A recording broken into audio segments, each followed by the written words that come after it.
Form ಹೌಸ್ನ ಆ ರಾತ್ರಿಯ ಹಸಿರು ಪರಿಸರದ ನಡುವೆ ಬಹಳ ವಿಶೇಷವಾಗಿತ್ತು. ಚಳಿಯ ವಾತಾವರಣದಲ್ಲಿ ಎಲ್ಲರೂ ಫೈರ್ ಕ್ಯಾಂಪ್ ಸುತ್ತ ಕುಳಿತಿದ್ದರು.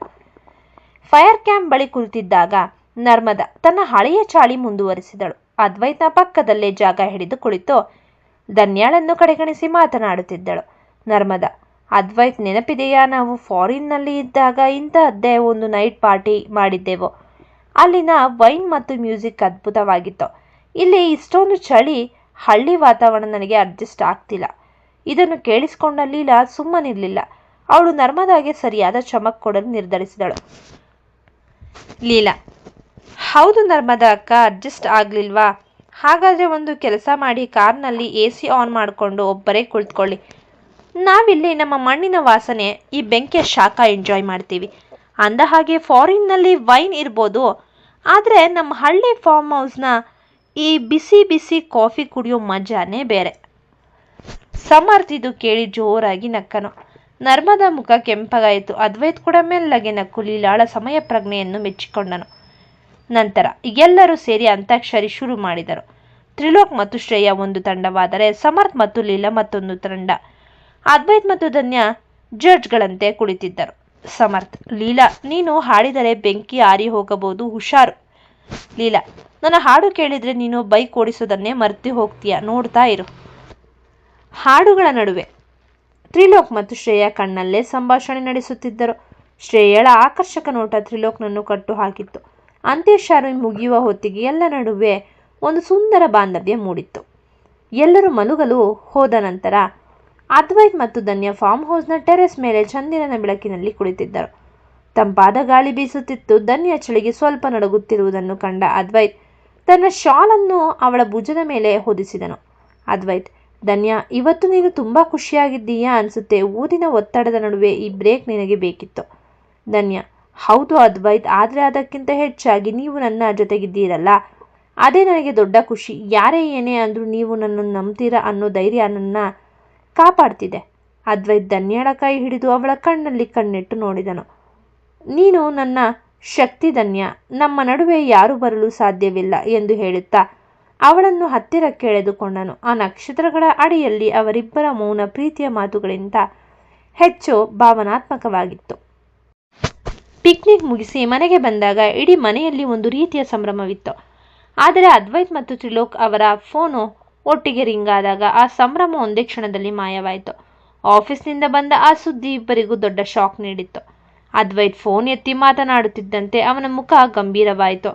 ತ್ರಿಲೋಕ್ ಕೂಡ ಮ್ಯಾನೇಜರ್ ಕಳುಹಿಸಿದ ಮೇಲ್ ನೋಡಿ ದಂಗಾದನು. ಅದ್ವೈತ್ ಗಾಬರಿಯಿಂದ: ತ್ರಿಲೋಕ್, ಇದು ಹೇಗೆ ಸಾಧ್ಯ? ನಮ್ಮ ಕಂಪನಿಯ ಅತಿ ಮುಖ್ಯವಾದ ಆ ಡ್ರೀಮ್ ಪ್ರಾಜೆಕ್ಟ್ ಡೀಟೇಲ್ಸ್ ಈಗ ಮಾರ್ಕೆಟ್ನಲ್ಲಿ ಲೀಕ್ ಆಗಿದೆ. ನಮ್ಮ ಪ್ರತಿಸ್ಪರ್ಧಿ ಕಂಪನಿಯವರು ಅದೇ ಪ್ಲಾನ್ ಇಟ್ಕೊಂಡು ಟೆಂಡರ್ ಹಾಕಿದ್ದಾರೆ. ತ್ರಿಲೋಕ್: ಹೌದು ಅಣ್ಣಯ್ಯ, ಈ ಪ್ರಾಜೆಕ್ಟ್ ಫೈಲ್ಸ್ ಕೇವಲ ನಮ್ಮಿಬ್ಬರ ಹತ್ರ ಮತ್ತು ಆಫೀಸ್ನ ಮೇನ್ ಸರ್ವರ್ನಲ್ಲಿ ಮಾತ್ರ ಇತ್ತು. ನಾವಿಬ್ಬರು ಪಿಕ್ನಿಕ್ ಅಂತ ಹೊರಗಡೆ ಇದ್ದಾಗ ಇದು ನಡೆದಿದೆ ಅಂದ್ರೆ ಯಾರೋ ಬೇಕಂತಲೇ ನಮ್ಮ ಬೆನ್ನಿಗೆ ಚೂರಿ ಹಾಕಿದ್ದಾರೆ. ಅದ್ವೈತ್ ಮತ್ತು ತ್ರಿಲೋಕ್ ಮುಖದಲ್ಲಿನ ಆತಂಕ ನೋಡಿ ಇಡೀ ಕುಟುಂಬಕ್ಕೆ ಏನೋ ಕೆಟ್ಟದ್ದು ನಡೆದಿದೆ ಎಂದು ಅರಿವಾಯಿತು. ಹಜಾರದಲ್ಲಿ ಎಲ್ಲರೂ ಮೌನವಾಗಿ ನಿಂತಿದ್ದಾಗ ನರ್ಮದಾ ಈ ಅವಕಾಶವನ್ನು ಬಳಸಿಕೊಳ್ಳಲು ನಿರ್ಧರಿಸಿದಳು. ನರ್ಮದಾ ಅದ್ವೈತ್ ಬಳಿ ಬಂದು: ಧನ್ಯಾ ಕೇಳುವಂತೆ, ನೋಡು ಅದ್ವೈತ್, ನಾನೇ ನಿನಗೆ ಎಷ್ಟೋ ಸಲ ಹೇಳಿದ್ದೆ, ಆಫೀಸ್ ಕೆಲಸ ಬೇರೆ, ಮನೆ ಬೇರೆ ಅಂತ. ಮನೆಯಲ್ಲಿ ಕೆಲವರಿಗೆ ಆಫೀಸ್ ಫೈಲ್ಸ್ ಮತ್ತು ಲ್ಯಾಪ್ಟಾಪ್ಗಳ ಬೆಲೆ ಗೊತ್ತಿರಲ್ಲ. ಕಾಲೇಜಿಗೆ ಹೋಗೋರು ಅಥವಾ ಅಡುಗೆ ಮನೆಯಲ್ಲಿ ಇರೋರು ಸುಮ್ಮನೆ ಕುತೂಹಲಕ್ಕೆ ನಿನ್ನ ಲ್ಯಾಪ್ಟಾಪ್ ಮುಟ್ಟಿ ಏನಾದರೂ ಎಡವಟ್ಟು ಮಾಡಿರ್ಬೋದಲ್ವಾ? ನರ್ಮದಾ ಧನ್ಯಾಳನ್ನೇ ಗುರಾಯಿಸಿ ಆಡಿದ ಈ ಮಾತುಗಳು ಎಲ್ಲರನ್ನೂ ಚಕಿತಗೊಳಿಸಿದವು. ಧನ್ಯಾಳ ಕಣ್ಣುಗಳಲ್ಲಿ ನೀರು ತುಂಬಿಕೊಂಡಿತ್ತು. ಅವಳಿಗೆ ಏನು ಹೇಳಬೇಕೆಂದು ತೋಚಲಿಲ್ಲ. ಸಮರ್ಥ್ ತಕ್ಷಣ ಮಧ್ಯಪ್ರವೇಶಿಸಿ: ನರ್ಮದಾ ಅಕ್ಕ, ವಿಷಯ ಏನು ಅಂತ ಸರಿಯಾಗಿ ತಿಳಿಯುವ ಮೊದಲೇ ಯಾರ ಮೇಲೂ ಗೂಬೆ ಕೂರಿಸೋದು ಸರಿಯಲ್ಲ. ಆಫೀಸ್ ಸಿಸ್ಟಮ್ ಪಾಸ್ವರ್ಡ್ ಇಲ್ಲದೆ ಓಪನ್ ಆಗಲ್ಲ ಅನ್ನೋದು ನಿನಗೂ ಗೊತ್ತು. ಹೊರಗಿನವರಿಗಿಂತ ಈ ಪಾಸ್ವರ್ಡ್ ಗೊತ್ತಿರೋ ಅಥವಾ ಮನೆಯ ಒಳಗಿದ್ದುಕೊಂಡೇ ದ್ರೋಹ ಮಾಡೋ ಪ್ಲಾನ್ ಇರೋ ಯಾರೋ ಈ ಕೆಲಸ ಮಾಡಿದ್ದಾರೆ ಅನ್ನೋದು ನನ್ನ ಸಂಶಯ.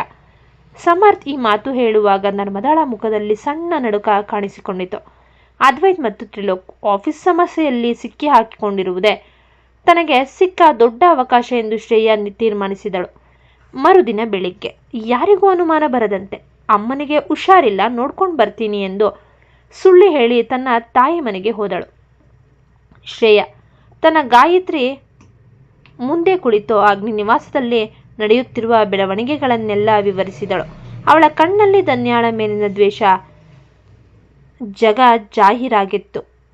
ಶ್ರೇಯ: ಅಮ್ಮ, ಈಗ ಸರಿಯಾದ ಟೈಮ್. ಅದ್ವೈತ್ ಮತ್ತು ತ್ರಿಲೋಕ್ ಇಬ್ಬರು ಆ ಪ್ರಾಜೆಕ್ಟ್ ಲೀಕ್ ಆಗಿರೋ ಟೆನ್ಷನ್ನಲ್ಲಿ ತಲೆ ಕೆಡಿಸಿಕೊಂಡಿದ್ದಾರೆ. ಅದ್ವೈತ್ ಅಂತೂ ಧನ್ಯಾ ಮುಖ ನೋಡೋಕೋ ಪುರ್ಸೋತಿಲ್ಲ, ಹಾಗೆ ಬ್ಯುಸಿ ಇದ್ದಾನೆ. ಈ ಗ್ಯಾಪ್ನಲ್ಲೇ ಧನ್ಯಾಳನ್ನ ಬೀದಿಗೆ ತರಬೇಕು.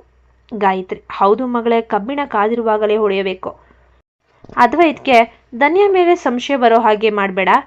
ಬದಲಾಗಿ ಅವಳು ಅವನಿಗೆ ಅಯೋಗ್ಯಳು ಅಥವಾ ಅವಳಿಂದಲೇ ಅವನಿಗೆ ಕೇಡು ಆಗ್ತಿದೆ ಅಂತ ಅನ್ನಿಸ್ಬೇಕು. ಆಫೀಸ್ ಫೈಲ್ಸ್ ವಿಷಯದಲ್ಲಿ ಅವಳ ಕೈವಾಡ ಇದೆ ಅಂತ ನಂಬಿಸೋಕೆ ಏನಾದರೂ ದಾರಿ ಇದೆಯಾ? ಶ್ರೇಯ: ಅದಕ್ಕೆ ಒಂದು ಪ್ಲ್ಯಾನ್ ಮಾಡಿದ್ದೀನಿ ಅಮ್ಮ. ಧನ್ಯಾಳ ಹಳೆಯ ಕಾಲೇಜು ಫ್ರೆಂಡ್ ಒಬ್ಬನನ್ನು ಬಳಸಿಕೊಂಡು ಅವರಿಬ್ಬರ ನಡುವೆ ಏನೋ ಸಂಬಂಧ ಇದೆ ಅನ್ನೋ ಹಾಗೆ ಬಿಂಬಿಸಬೇಕು. ಜೊತೆಗೆ ಅವಳ ಮೂಲಕವೇ ಆಫೀಸ್ ಸೀಕ್ರೆಟ್ಸ್ ಹೊರಗೆ ಹೋಗಿದೆ ಅಂತ ಸಾಕ್ಷಿ ಸೃಷ್ಟಿಸಬೇಕು. ಈಗ ಅದ್ವೈತ್ ಟೆನ್ಷನ್ನಲ್ಲಿ ಇರೋದ್ರಿಂದ ಸಣ್ಣ ಸುಳ್ಳು ಹೇಳಿದರೆ ಅವನು ಅದನ್ನು ದೊಡ್ಡದಾಗಿ ತಗೊಳ್ತಾನೆ. ಇತ್ತ ಅಗ್ನಿನಿವಾಸದಲ್ಲಿ ಧನ್ಯಾ ತನ್ನ ಪತಿಗೆ ಆಗಿರುವ ತೊಂದರೆಯನ್ನು ನೋಡಿ ಮರುಗುತ್ತಿದ್ದಳು. ಅದ್ವೈತ್ಗೆ ಕಾಫಿ ತಂದುಕೊಡಲು ಹೋದಾಗ ಅವನು ಅವಳ ಕಡೆ ಸರಿಯಾಗಿ ನೋಡಲೇ ಇಲ್ಲ. ಧನ್ಯಾ: ಅದ್ವೈತ್ ಸ್ವಲ್ಪ ಕಾಫಿ ಕುಡಿಯಿರಿ, ರಿಲ್ಯಾಕ್ಸ್ ಆಗಿ ಯೋಚನೆ ಮಾಡಿ, ಎಲ್ಲವೂ ಸರಿಯಾಗುತ್ತೆ. ಅದ್ವೈತ್ ತುಂಬ ಗಂಭೀರವಾಗಿ ಫೈಲ್ ನೋಡುತ್ತಾ, ಧನ್ಯಾ, ಈಗ ನನಗೆ ಕಾಫಿ ಕುಡಿಯೋ ಮೂಡಿಲ್ಲ. ನಾನು ಫೋನ್ನಲ್ಲಿ ಇಂಪಾರ್ಟೆಂಟ್ ಮಾತಾಡ್ತಾ ಇದ್ದೀನಿ. ಪ್ಲೀಸ್ ನನ್ನನ್ನು ಒಬ್ಬನೇ ಇರೋಕೆ ಬಿಡ್ತೀಯಾ? ಅದ್ವೈತ್ ಈ ನಿರ್ಲಕ್ಷ್ಯ ಧನ್ಯಾಳ ಮನಸ್ಸಿಗೆ ತುಂಬ ನೋವು ಉಂಟು ಮಾಡಿತು. ಮೊದಲೆಲ್ಲ ಅವಳ ಜೊತೆ ಸಮಯ ಕಳೆಯುತ್ತಿದ್ದ ಅದ್ವೈತ್ ಈಗ ಕಣ್ಣೆತ್ತಿ ನೋಡಲಿಲ್ವಲ್ಲ ಎಂದು ಅವಳು ಅಡುಗೆ ಮನೆಗೆ ಬಂದು ಸದ್ದಿಲ್ಲದೆ ಅಳುತ್ತಿದ್ದಳು. ಶ್ರೇಯ ತನ್ನ ತಾಯಿ ಮನೆಯಲ್ಲೇ ಕುಳಿತು ಫೋನ್ ಮೂಲಕ ಒಬ್ಬ ವ್ಯಕ್ತಿಯನ್ನು ಸಂಪರ್ಕಿಸಿದಳು. ಅವಳು ಧನ್ಯಾಳ ಹೆಸರಿಗೆ ಕಳಂಕ ತರುವಂತಹ ಯಾವುದೋ ಒಂದು ಫೇಕ್ ಫೋಟೋ ಅಥವಾ ದಾಖಲೆಯನ್ನು ಸೃಷ್ಟಿಸಲು ಅವನಿಗೆ ಹಣದ ಆಮಿಷ ಒಡ್ಡಿದ್ದಳು.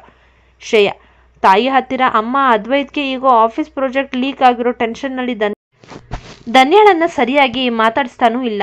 ಅವಳ ಮೇಲೆ ಅವನಿಗೆ ಇರೋ ನಂಬಿಕೆ ಈಗ ಸ್ವಲ್ಪ ಡೋಲಾಯಮಾನವಾಗಿದೆ. ಈ ಟೈಮ್ನಲ್ಲಿ ಧನ್ಯಾಳ ಬಗ್ಗೆ ಒಂದು ಕೆಟ್ಟ ಸುದ್ದಿ ಅವನಿಗೆ ಮುಟ್ಟಿದರೆ ಅವನು ವಿಚಾರ ಮಾಡದೆ ಅವಳನ್ನು ಮನೆಯಿಂದ ಹೊರಹಾಕ್ತಾನೆ. ಶ್ರೇಯ ತನ್ನ ತಾಯಿಯ ಬೆಂಬಲದೊಂದಿಗೆ ಧನ್ಯಾಳನ್ನು ಸಾರ್ವಜನಿಕವಾಗಿ ಅನುಮಾನಿಸಿ ಬೀದಿಗೆ ತರುವಂತಹ ಒಂದು ದೊಡ್ಡ ಸ್ಕೆಚ್ ಹಾಕಿದಳು. ಇತ್ತ ಮನೆಯಲ್ಲಿ ಅದ್ವೈತ್ ಮತ್ತು ತ್ರಿಲೋಕ್ ಹಗಲು ರಾತ್ರಿ ಲ್ಯಾಪ್ಟಾಪ್ ಮುಂದೆ ಕುಳಿತು ಪ್ರಾಜೆಕ್ಟ್ ಲೀಕ್ ಆಗಿದ್ದು ಎಲ್ಲಿಂದ ಅಂತ ಹುಡುಕುತ್ತಿದ್ದರು. ಧನ್ಯಾ ಅವರಿಗೆ ಊಟ ತಂದು ಕೊಟ್ಟಾಗ ಅದ್ವೈತ್ ಸಿಟ್ಟಿನಿಂದ ಪ್ರತಿಕ್ರಿಯಿಸಿದನು. ಅದ್ವೈತ್: ಧನ್ಯಾ, ನಾನು ನಿನಗೆ ಹೇಳಿದ್ದೆ ಅಲ್ವಾ, ನನಗೆ ಡಿಸ್ಟರ್ಬ್ ಮಾಡಬೇಡ ಅಂತ. ಕಂಪನಿಯಲ್ಲಿ ಕೋಟ್ಯಾಂತರ ರೂಪಾಯಿಯ ನಷ್ಟದ ಭಯ ಇದೆ. ನಿನಗೆ ಇಲ್ಲಿ ಊಟದ ಚಿಂತೆನಾ? ಪ್ಲೀಸ್ ಇಲ್ಲಿಂದ ಹೋಗು. ಧನ್ಯಾ ಕಣ್ಣಲ್ಲಿ ನೀರು ತುಂಬಿಕೊಂಡು ಅಡುಗೆ ಮನೆಗೆ ಹೋದಳು. ಅವಳಿಗೆ ತನ್ನ ಪತಿಯ ಈ ಬದಲಾವಣೆ ತಡೆದುಕೊಳ್ಳಲು ಆಗುತ್ತಿರಲಿಲ್ಲ. ನರ್ಮದಾ ಮನೆಯಲ್ಲೇ ಇದ್ದುಕೊಂಡು ಧನ್ಯಾ ಮತ್ತು ಅದ್ವೈತ್ ನಡುವೆ ಬಿರುಕು ಮೂಡಿಸಲು ಹೊಂಚು ಹಾಕುತ್ತಿದ್ದರೆ ಶ್ರೇಯ ತನ್ನ ತಾಯಿ ಮನೆಯಿಂದ ಹೊಸದೊಂದು ಬಾಂಬ್ ಸಿದ್ಧಪಡಿಸಿಕೊಂಡು ಬಂದಿದ್ದಳು. ಅದ್ವೈತ್ ಮತ್ತು ತ್ರಿಲೋಕ್ ಆಫೀಸ್ ಪ್ರಾಜೆಕ್ಟ್ ಲೀಕ್ ಆಗಿರುವ ಟೆನ್ಷನ್ನಲ್ಲಿ ತಲೆ ಕೆಡಿಸಿಕೊಂಡಿರುವುದನ್ನು ನೋಡಿ ನರ್ಮದಾಗೆ ಒಳಗೊಳಗೆ ಖುಷಿಯಾಗ್ತಿತ್ತು. ಅವಳು ಅದ್ವೈತ್ ಕುಳಿತಿದ್ದ ಜಾಗಕ್ಕೆ ಬಂದು ತುಂಬಾ ಕಾಳಜಿ ಇರುವಂತೆ ನಾಟಕವಾಡುತ್ತಾ ವಿಷ ಬಿತ್ತಲು ಶುರು ಮಾಡಿದ್ಲು. ನರ್ಮದಾ: ಅದ್ವೈತ್, ನೀನು ಇಷ್ಟೊಂದು ಟೆನ್ಷನ್ ಮಾಡ್ಕೊಳ್ಬೇಡ. ನನಗೆ ಗೊತ್ತು ಈ ಮನೆಯಲ್ಲಿ ಯಾರು ನಿನ್ನ ಶತ್ರುಗಳು ಅಂತ. ಈ ಧನ್ಯಾ ನೋಡೋಕೆ ತುಂಬಾ ಮುಗ್ಧೆ ಥರ ಕಾಣಿಸ್ತಿದ್ದಾಳೆ. ಆದರೆ ಅವಳು ಸದಾ ಫೋನ್ನಲ್ಲಿ ಯಾರ ಜೊತೆನೋ ಗುಸುಗುಸು ಅಂತ ಮಾತಾಡೋದನ್ನು ನಾನು ನೋಡಿದ್ದೀನಿ. ಬಹುಶಃ ಅವಳ ಮೂಲಕವೇ ನಿನ್ನ ಆಫೀಸ್ ಸೀಕ್ರೆಟ್ಸ್ ಹೊರಗೆ ಹೋಗಿರ್ಬೋದು ಅಲ್ವಾ? ಅದ್ವೈತ್ ಈಗಾಗಲೇ ಆಫೀಸ್ ಒತ್ತಡದಲ್ಲಿದ್ದರಿಂದ ನರ್ಮದಾಳ ಈ ಮಾತುಗಳು ಅವನ ತಲೆಗೆ ಬೇಗ ಹತ್ತಿದವು. ಅವನು ಧನ್ಯಾಳ ಕಡೆ ಒಂದು ತೀಕ್ಷ್ಣ ನೋಟ ಬೀರಿದನು. ಧನ್ಯಾ ಅದ್ವೈತ್ಗೆ ಮಾತ್ರೆ ಕೊಡಲು ಹತ್ತಿರ ಬಂದಾಗ ಅದ್ವೈತ್ ಅವಳ ಕೈಯನ್ನು ಜೋರಾಗಿ ಕೊಡವಿದನು. ಅದ್ವೈತ್: ಧನ್ಯಾ, ಈಗ ನಿನಗೆ ನನ್ನ ಆರೋಗ್ಯದ ಮೇಲೆ ಅಷ್ಟೊಂದು ಕಾಳಜಿ ಬೇಡ.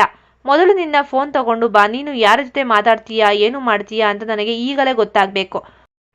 ನರ್ಮದಾ ಹೇಳ್ತಿರೋದ್ರಲ್ಲಿ ಏನಾದರೂ ಸತ್ಯ ಇದೆಯಾ? ಧನ್ಯಾ ಸ್ತಬ್ಧಳಾದಳು. ತನ್ನ ಪತಿ ತನ್ನ ಮೇಲೆ ಇಷ್ಟೊಂದು ದೊಡ್ಡ ಸಂಶಯ ಪಡ್ತಾರಾ ಎಂದು ಅವಳು ಕಣ್ಣೀರು ಹಾಕತೊಡಗಿದಳು. ನರ್ಮದಾ ದೂರದಲ್ಲಿ ನಿಂತು ಕ್ರೂರವಾಗಿ ನಗುತ್ತಿದ್ದಳು. ಅಷ್ಟರಲ್ಲಿ ಶ್ರೇಯ ತನ್ನ ತಾಯಿ ಮನೆಯಿಂದ ಮರಳಿದಳು. ಅವಳ ಮುಖದಲ್ಲಿ ಮಿಷನ್ ಸಕ್ಸಸ್ ಎಂಬ ಗೆಲುವಿನ ಭಾವವಿತ್ತು. ಅವಳು ನೇರವಾಗಿ ಹಜಾರಕ್ಕೆ ಬಂದು ನರ್ಮದಾಳ ಕಣ್ಣಲ್ಲಿ ಕಣ್ಣಿಟ್ಟು ಒಂದು ಸನ್ನೆ ಮಾಡಿದಳು. ಶ್ರೇಯ: ಅಕ್ಕ, ನಾನು ದಾರಿಯಲ್ಲಿ ಬರುವಾಗ ಒಂದು ಶಾಕಿಂಗ್ ವಿಷಯ ನೋಡಿದೆ. ಧನ್ಯಾ ಅತ್ತಿಗೆ ಕಾಲೇಜು ಫ್ರೆಂಡ್ ಅಂತ ಒಬ್ಬನನ್ನ ಭೇಟಿ ಆಗ್ತಿದ್ದಾರಂತೆ. ಆ ವಿಷಯದ ಬಗ್ಗೆ ಕೆಲವು ಫೋಟೋಗಳು ನನಗೆ ಸಿಕ್ಕಿವೆ. ಶ್ರೇಯ ತನ್ನ ಬ್ಯಾಗ್ನಿಂದ ಒಂದು ಕವರ್ ತೆಗೆದು ಅದ್ವೈತ್ ಮುಂದೆ ಹಾಕಿದಳು. ಅದರಲ್ಲಿ ಧನ್ಯಾಳ ಫೋಟೋಗಳನ್ನು ಬೇರೆ ಯಾರೋ ಒಬ್ಬ ಹುಡುಗನ ಜೊತೆ ಇರೋ ಹಾಗೆ ಅಸಭ್ಯವಾಗಿ ಎಡಿಟ್ ಮಾಡಲಾಗಿತ್ತು. ನರ್ಮದಾ ಮತ್ತು ಶ್ರೇಯ ಸೇರಿ ಧನ್ಯಾಳನ್ನು ಬೀದಿಗೆ ತರಲು ಬೇಕಾದ ಎಲ್ಲ ಸಾಕ್ಷ್ಯಗಳನ್ನು ಸೃಷ್ಟಿಸಿದ್ದರು. ಫೋಟೋಗಳನ್ನು ನೋಡಿದ ಅದ್ವೈತ್ನ ಮುಖ ಕೆಂಪಾಯಿತು. ಅವನಿಗೆ ಆಫೀಸ್ ಟೆನ್ಷನ್ ಮತ್ತು ಈ ಫೋಟೋಗಳ ಆಘಾತ ಒಟ್ಟಿಗೆ ಬಡಿದಂತಾಯಿತು. ಅದ್ವೈತ್ ಧ್ವನಿ ಏರಿಸಿ: ಧನ್ಯಾ, ಇದೆಲ್ಲ ಏನು? ನಿನಗೆ ಈ ಮನೆಯಲ್ಲಿ ಅಷ್ಟೊಂದು ಮರ್ಯಾದೆ ಕೊಟ್ಟಿದ್ದಕ್ಕೆ ನೀನು ನನಗೆ ಕೊಡಲೇ ಬೇಕಾದ ಬೆಲೆ ಇದಾ? ನರ್ಮದಾ ಹೇಳಿದ್ದು ಸರಿಯಾಗಿದೆ. ನೀನು ಮುಗ್ಧತೆಯ ಮುಖವಾಡ ಹಾಕಿರೋ ದ್ರೋಹಿ. ಧನ್ಯ ಏನೂ ಹೇಳಲಾಗದೆ ಗೋಡೆಗೆ ಹೊರಗೆ ಅಳುತ್ತಿದ್ದಳು. ನರ್ಮದಾ ಮೆಲ್ಲಗೆ ಧನ್ಯಾಳ ಹತ್ರ ಬಂದು, ಇನ್ನಾದರೂ ಈ ಮನೆಯಿಂದ ಹೊರಟು ಹೋಗು ಧನ್ಯ, ನಿನಗೆ ಇಲ್ಲಿ ಜಾಗ ಇಲ್ಲ ಎಂದು ಕಿವಿಯಲ್ಲಿ ಪಿಸಿಕೊಟ್ಟಿದ್ದಳು. ಈ ಕಡೆ ಅದ್ವೈತ್ ಜೋರಾಗಿ ನಗುತ್ತಾ ವಾ ನರ್ಮದಾ ಅಂತ ಹೇಳುತ್ತಾ ಅದ್ವೈತ್ ತನ್ನ ಕೈಯಲ್ಲಿದ್ದ ಫೋಟೋಗಳನ್ನು ನರ್ಮದಾಳ ಮುಖದ ಮುಂದೆಯೇ ಹರಿದು ಹಾಕಿದ. ಅದ್ವೈತ್ ಗರ್ಜಿಸುತ್ತಾ, ಸಾಕು ನಿಲ್ಲಿಸಿ ನಿಮ್ಮ ಈ ಚೀಪ್ ಡ್ರಾಮಾನ. ಧನ್ಯ ಬಗ್ಗೆ ನನಗೆ ಚೆನ್ನಾಗಿ ಗೊತ್ತು. ಅವಳು ಈ ಮನೆಯ ಮರ್ಯಾದೆ, ಈ ಪ್ರಾಜೆಕ್ಟ್ ಲೀಕ್ ಆಗಿರೋದಕ್ಕೂ ಧನ್ಯಾಗೂ ಯಾವುದೇ ಸಂಬಂಧ ಇಲ್ಲ ಅಂತ ನನಗೆ ಮೊದಲೇ ಗೊತ್ತು. ನರ್ಮದಾ ಗಾಬರಿಯಿಂದ, ಅದ್ವೈತ್ ಆ ಫೋಟೋ ನೋಡಿಯೋ ನೀನು ಹೀಗೆ ಮಾತಾಡ್ತಿದ್ದೀಯಾ ಅಂದಳು.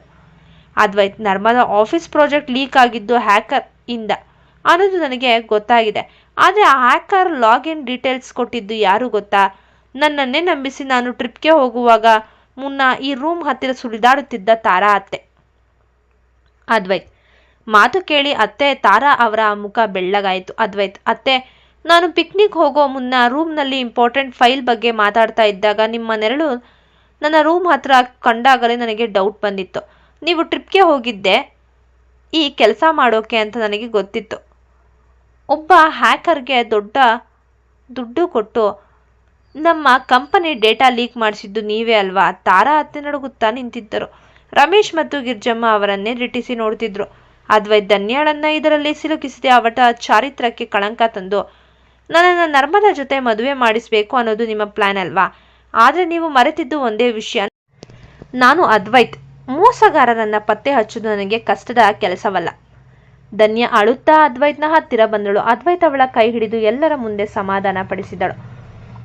ಅದ್ವೈತ್, ಧನ್ಯ, ನಾನು ನಿನಗೆ ಇಂಪಾರ್ಟೆನ್ಸ್ ಕೊಡ್ತಿಲ್ಲ ಅಂತ ನೀನು ಅಂದ್ಕೊಂಡಿರ್ಬೋದು. ಆದರೆ ನಾನು ನಿನ್ನನ್ನು ಮನೆಯಿಂದ ಹೊರಹಾಕಲು ಅಲ್ಲ, ನಿನಗೆ ಈ ಮನೆ ಮೇಲೆ ಇರುವ ಆಧಿಪತ್ಯವನ್ನು ಸಾಬೀತುಪಡಿಸಲು ಈ ಸಣ್ಣ ನಾಟಕವಾಡಿದೆ.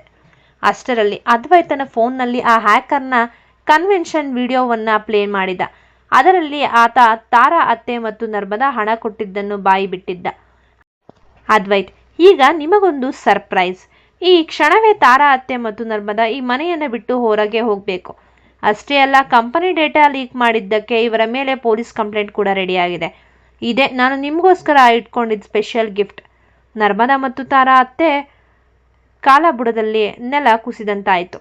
ಶ್ರೇಯಾ ಈ ದೃಶ್ಯ ನೋಡಿ ತಾನು ಸಿಲುಕಿಕೊಂಡಿದ್ದೇನೆ ಎಂದು ಹೆದರಿ ಮೂಲೆ ಸೇರಿದ್ದಳು. ಧನ್ಯಾಳ ಮುಗ್ಧತೆ ಗೆದ್ದಿತ್ತು. ಅದ್ವೈತ್ನ ನಂಬಿಕೆ ಅಗ್ನಿ ನಿವಾಸದ ಮರ್ಯಾದೆಯನ್ನು ಕಾಪಾಡಿತ್ತು. ಸಾವಿತ್ರಿಯವರು ಅದ್ವೈತ್ನ ಕೈ ಹಿಡಿದು ಬೇಡಿಕೊಂಡಾಗ ಅವನ ಸಿಟ್ಟು ಸ್ವಲ್ಪ ತಣ್ಣಗಾಯಿತು. ಸಾವಿತ್ರಿ, ಅದ್ವೈತ್ ಬೇಡ ಮಗನೇ, ತಾರಾ ಮಾಡಿದ್ದು ದೊಡ್ಡ ತಪ್ಪು ನಿಜ. ಆದರೆ ಈ ವಯಸ್ಸಿನಲ್ಲಿ ಅವರನ್ನು ಪೊಲೀಸ್ ಸ್ಟೇಷನ್, ಕೋರ್ಟ್ ಅಂತೆಲ್ಲ ಅಲೆದಾಡಿಸೋದು ನಮ್ಮ ಕುಟುಂಬದ ಮರ್ಯಾದೆಗೆ ಶೋಭಿಸಲ್ಲ. ಏನೋ ತಿಳಿದೋ ತಿಳಿಯದೇನೋ ಆಗಿ ಹೋಗಿದೆ. ನನ್ನ ಮಾತಿಗೆ ಬೆಲೆ ಕೊಟ್ಟು ಇವರನ್ನು ಕ್ಷಮಿಸ್ಬಿಡು. ಅದ್ವೈತ್ ಸಾವಿತ್ರಿಯವರ ಕಣ್ಣಲ್ಲಿನ ನೀರನ್ನು ನೋಡಿ ಮೌನವಾದನು. ಸರಿ ದೊಡ್ಡಮ್ಮ, ನಿಮ್ಮ ಗೌರವಕ್ಕಾಗಿ ನಾನು ಇವರ ಮೇಲೆ ಕಂಪ್ಲೇಂಟ್ ಕೊಡಲ್ಲ. ಆದರೆ ಕ್ಷಣದಿಂದ ನಾನು ಈ ಮನೆಯಲ್ಲಿ ಇರಲು ಸಾಧ್ಯವಿಲ್ಲ. ಯಾರ ಮರ್ಯಾದೆಯನ್ನು ನಾನು ಕಣ್ಣಿನಂತೆ ಕಾಪಾಡಬೇಕು ಅಂದುಕೊಂಡಿದ್ದೇನೋ ಅದೇ ಮರ್ಯಾದೆಗೆ ಚೂರಿ ಹಾಕುವವರ ಜೊತೆ ನಾನು ಒಂದೇ ಸೂರಿನಡಿ ಇರಲಾರೆ ಎಂದು ಖಡಕ್ ಆಗಿ ಹೇಳಿದನು. ಅದ್ವೈತ್ ನೇರವಾಗಿ ಧನ್ಯಾಳ ರೂಮ್ಗೆ ಹೋಗಿ ಅವಳ ಕೈ ಹಿಡಿದು ಕೆಳಗೆ ಕರೆದುಕೊಂಡು ಬಂದನು. ನರ್ಮದಾ ಮತ್ತು ತಾರಾ ಅತ್ತೆ ಮೂಲೆಯಲ್ಲಿ ತಲೆ ತಗ್ಗಿಸಿ ನಿಂತಿದ್ದರು. ಅದ್ವೈತ್, ಧನ್ಯ, ನಿನ್ನ ಬ್ಯಾಗ್ ಪ್ಯಾಕ್ ಮಾಡ್ಕೋ, ನಾವು ಇಲ್ಲಿ ಇರೋದು ಬೇಡ. ನಿನಗೆ ಗೌರವ ಸಿಗದ ಈ ಮನೆಯಲ್ಲಿ ನನಗೂ ಜಾಗ ಇಲ್ಲ. ಧನ್ಯ ಮೌನವಾಗಿ ಅದ್ವೈತ್ನನ್ನು ಹಿಂಬಾಲಿಸಿದಳು. ಮನೆಯವರೆಲ್ಲರೂ ಎಷ್ಟೇ ತಡೆದರೂ ಅದ್ವೈತ್ ಕೇಳಲಿಲ್ಲ. ಅವನು ಧನ್ಯಾಳನ್ನು ಕಾರ್ನಲ್ಲಿ ಕೂರಿಸಿಕೊಂಡು ನೇರವಾಗಿ ಸಿಟಿಯಿಂದ ದೂರವಿರುವ ಅವರ ಫಾರ್ಮ್ ಹೌಸ್ನ ಕಡೆಗೆ ಪ್ರಯಾಣ ಬೆಳೆಸಿದರು. ಫಾರ್ಮ್ ಹೌಸ್ ತಲುಪಿದಾಗ ರಾತ್ರಿಯಾಗಿತ್ತು. ಸುತ್ತಲೂ ನಿಶಬ್ದ. ಕೇವಲ ಕ್ರಿಕೆಟ್ ಕೀಟಗಳ ಸದ್ದು ಮಾತ್ರ ಕೇಳಿಸುತ್ತಿತ್ತು. ಧನ್ಯ ಇನ್ನೂ ಆಘಾತದಿಂದ ಹೊರಬಂದಿರಲಿಲ್ಲ. ಅದ್ವೈತ್ ಅವಳ ಹತ್ತಿರ ಬಂದು ಕುಳಿತನು. ಅದ್ವೈತ್, ಧನ್ಯ, ಕ್ಷಮಿಸ್ಬಿಡು. ನನ್ನ ಸ್ವಂತ ಜನರೇ ನಿನ್ನ ಚಾರಿತ್ರಕ್ಕೆ ಧಕ್ಕೆ ತರುವಾಗ ನಾನು ಅಸಹಾಯಕನಾಗಿದ್ದೆ. ಆದರೆ ನಿನ್ನ ಮೇಲಿರುವ ನನ್ನ ನಂಬಿಕೆ ಯಾವತ್ತೂ ಕಡಿಮೆ ಆಗಲ್ಲ. ಈ ಫಾರ್ಮ್ ಹೌಸ್ನಲ್ಲಿ ನಾವು ಸ್ವಲ್ಪ ದಿನ ಪ್ರಶಾಂತವಾಗಿರೋಣ. ಇಲ್ಲಿ ನಿನ್ನನ್ನು ದೂಷಿಸುವವರು ಯಾರೂ ಇಲ್ಲ. ಧನ್ಯ ಅದ್ವೈತ್ನ ಭುಜದ ಮೇಲೆ ತಲೆ ಇಟ್ಟು ಕಣ್ಣೀರು ಹಾಕಿದಳು. ನನಗೆ ಮನೆಯಿಂದ ಹೊರ ಬಂದಿದ್ದಕ್ಕೆ ಬೇಸರವಿಲ್ಲ ಅದ್ವೈತ್. ನೀವು ನನ್ನನ್ನು ನಂಬಿದ್ರಲ್ಲ, ಅದೇ ನನಗೆ ಸಾಕು. ಆ ಮನೆಯಲ್ಲಿ ಇದ್ದು ಉಸಿರುಗಟ್ಟಿಸುವ ಬದಲು ಇಲ್ಲಿ ನಿಮ್ಮ ಜೊತೆ ಇರೋದೇ ನನಗೆ ದೊಡ್ಡ ಸಂತೋಷ ಎಂದಳು. ಈ ಕಥೆಯನ್ನು ವೀಕ್ಷಿಸಿದ ನಂತರ ದಯಮಾಡಿ ನಮ್ಮ ಕಥೆಯ ಚಾನಲ್ಗೆ ಸಬ್ಸ್ಕ್ರೈಬ್ ಆಗಿ ಪ್ರೋತ್ಸಾಹಿಸಿ. ಧನ್ಯವಾದಗಳು.